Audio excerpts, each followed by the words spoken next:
Taarifa mpya zimeibuka kuhusiana na kesi ya Tundu Antipas Lissu, kesi ya uhaini. Kesi hiyo inayotarajiwa kuendelea kesho mnamo Agosti saa 3 asubuhi inasemekana kuvutia umakini mkubwa ambao haujawahi kushuhudiwa nchini, sababu ikiwa hii nzito. Vilevile kutoka Dar es Salaam, Chadema wametuma ujumbe mzito kwa wafuasi wao na wananchi wote kufanya hivi kesho kabla ya kesi ya Tundu Lissu kuanza. Na ujumbe wa Chadema wa mwisho ndio uliowashangaza wengi na kuzua mjadala mitandaoni kuhusu kikao hicho cha mahakama siku ya kesho kinachomhusisha Tundu Antipas Lissu. Kabla tuendelee, chukua sekunde yako moja, like video hii kisha subscribe na ubonyeze alama ya kengele. Wakati muhimu wa kisheria unakaribia nchini Tanzania, ikibaki masaa machache tu, lakini tayari kuna sintofahamu kuhusu nini hasa kitatokea katika kesi ya Tundu Lissu itakaporejea mahakamani asubuhi ya kesho. Chadema imetangaza kuwa kesi ya uhaini inayomhusisha mwenyekiti wake wa taifa Tundu Antipas Lissu inatarajiwa kuendelea katika Mahakama Kuu ya Tanzania kanda ya Dar es Salaam siku ya Jumatatu tarehe 10 Agosti mwaka 2026 kuanzia saa 3 asubuhi. Tangazo hilo limevutia umakini mara moja kwa sababu inaonekana kuna sintofahamu kuhusu ratiba ya mahakama. Awali iliripotiwa kuwa kesi hiyo iliahirishwa hadi tarehe 7 Septemba mwaka 2026. Hata hivyo, sasa Chadema inasema tarehe 10 Agosti imepangwa kwa ajili ya kuendelea kwa kesi hiyo. Na hili linazua swali kubwa la kwanza: nini hasa kinatarajiwa kutokea mahakamani tarehe 10 Agosti kesho mnamo saa 3 asubuhi? Kwa mujibu wa mkurugenzi wa mawasiliano na uenezi wa Chadema Brenda Rupia, chama hicho kinatoa wito kwa wanachama wake wote, wafuasi, wanaharakati wa kidemokrasia na wananchi wote wa Tanzania kwa ujumla kufika mahakamani kwa wingi katika Mahakama Kuu ya Dar es Salaam na kufuatilia mwenendo wa kesi hiyo ya Tundu Lissu. Chama hicho kinasema kesi hiyo si suala linalomhusu mwanasiasa mmoja pekee. Kinahoji kuwa mwenendo wa kesi hiyo una athari pana kwa masuala ya utawala wa sheria, haki na demokrasia nchini Tanzania. Hii ndiyo sababu tangazo hilo limezua shauku kubwa leo. Kwa wafuasi wa Chadema, mwenendo wa kesi hiyo umekuwa wakati muhimu wa kuonyesha kuwa umma unafuatilia kwa karibu kesi ya Lissu. Chama kinaamini kuwa wananchi kufuatilia kesi hiyo kunaweza kuchangia uwazi na uelewa wa umma. Lakini kuna upande mwingine wa suala hili. Sababu kamili ya kuwepo kwa shughuli mahakamani tarehe 10 Agosti haijaelezwa waziwazi katika taarifa iliyotolewa na Chadema. Chama hicho kimekubali kuwepo kwa sintofahamu iwapo tarehe hiyo inawakilisha hatua mahususi ya kisheria au iwapo kumetokea mabadiliko mapya katika ratiba ya mahakama na ya majaji. Sintofahamu hiyo sasa inavutia umakini kwa sababu tarehe za mahakama kwa kawaida huamuliwa na mchakato wa kimahakama na ratiba zinaweza kubadilika kulingana na maelekezo kutoka mahakamani. Hivyo wakati Chadema ikiwaandaa wafuasi wake kwa ajili ya tarehe 10 Agosti, suala kubwa zaidi linabaki kuwa ni nini mahakama yenyewe itaweza kuelekeza. Tundu Antipas Lissu amekuwa kiini cha mzozo huu wa kisheria na kisiasa kwa muda mrefu. Yeye si mwenyekiti wa taifa wa Chadema pekee, bali pia ni wakili na aliyekuwa mbunge wa Singida Mashariki.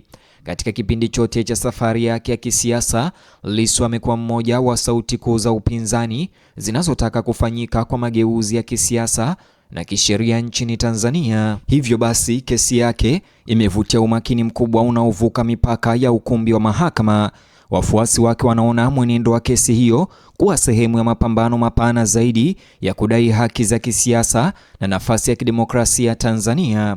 Kwa sasa Chadema inaelekeza nguvu zake kwenye tarehe 10 Agosti asubuhi ya kesho.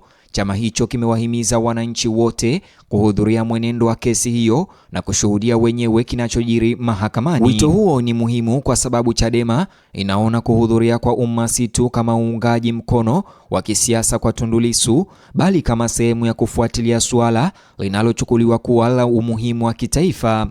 Chama hicho pia kimesisitiza umuhimu wa uwazi. Kwa mujibu wa taarifa hiyo, kesi hiyo inagusa masuala yanayovuka mipaka ya Tundu Lissu binafsi, ikiwemo utawala wa sheria, haki na demokrasia. Ujumbe huu umewagusa wafuasi wanaoamini kuwa mwenendo wa kesi hiyo unapaswa kufuatiliwa kwa karibu na umma. Hata hivyo, kuwepo kwa idadi kubwa ya wafuasi karibu na kesi ya mahakama yenye hisia kali za kisiasa kunaweza kuleta changamoto za ziada. Vilevile, mipango ya usalama, utulivu wa umma na uwezekano wa kuingia mahakamani huenda ikawa mambo muhimu ya kuzingatia iwapo watu wengi itakavyotarajiwa wataweza kuhudhuria. Kwa sababu hiyo, kinachotokea nje ya ukumbi wa mahakama kinaweza kuvutia umakini mkubwa, karibu sawa na kinachotokea ndani. Suala linalofuata ni kuhusu timu ya wanasheria.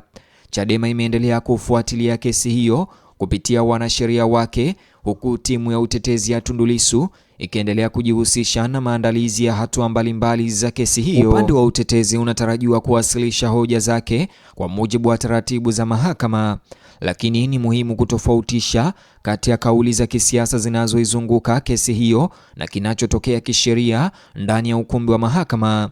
Hatimaye mahakama itazingatia hoja za kisheria na ushahidi uliowasilishwa na pande husika kabla ya kutoa maelekezo au maamuzi yoyote yanayohitajika. Tofauti hiyo ni muhimu kwa sababu mjadala wa kisiasa kuhusu kesi hiyo wakati mwingine umekuwa mpana zaidi kuliko mwenendo halisi wa kesi mahakamani. Nje ya Tanzania, kesi hiyo pia imevutia maslahi ya makundi na watu binafsi wanaojali haki za binadamu na utawala wa kidemokrasia. Baadhi wamehoji kuhusu jinsi wanasiasa wa upinzani wanavyochukuliwa na mazingira mapana ya kisiasa. Wengine wanashikilia msimamo kuwa taasisi za mahakama nchini Tanzania zinapaswa kuruhusiwa kushughulikia suala hilo kwa uhuru na kwa mujibu wa sheria za nchi. Mtazamaji, hii ina maana kuwa tarehe 10 Agosti inaweza kuwa hatua nyingine muhimu katika kesi ambayo tayari imevutia umakini mkubwa wa kisiasa. Lakini bado kuna swali moja kubwa linalozunguka tangazo hilo.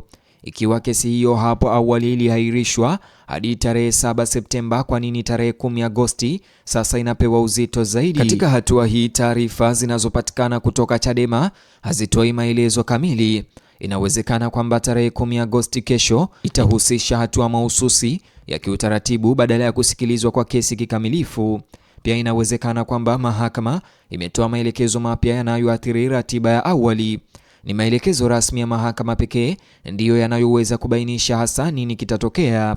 Ndiyo maana umma utakuwa ukifuatilia kwa karibu sana. Mtazamaji, kadiri tarehe 10 Agosti kesho inavyokaribia, ikibaki masaa machache tu, macho ya wengi sasa yanaelekezwa kwenye mahakama na majaji wa mahakama kuu jijini Dar es Salaam. Je, kesi hiyo itasikilizwa kweli siku ya kesho? Je, mahakama itatoa uamuzi au maelekezo gani? Je, tarehe ya awali ya 7 Septemba itaendelea kuwa na uhalali? Na labda muhimu zaidi, ni hatua gani kuu ya kisheria itakayofuata katika kesi inayomhusisha mmoja wa viongozi mashuhuri wa upinzani, Tundu Antipas Lissu? Maswali hayo sasa yanahitaji majibu, na majibu yote yatajulikana kesho. Chadema inasema itaendelea kuarifu umma kadiri mambo mapya yanavyojitokeza. Ni hayo tu mtazamaji niliyokuandalia katika ripoti au habari hizi. Chukua sekunde yako moja kulike video hii na taarifa hizi. Vilevile nijuze mtazamo wako upande wa maoni chini ya video hii.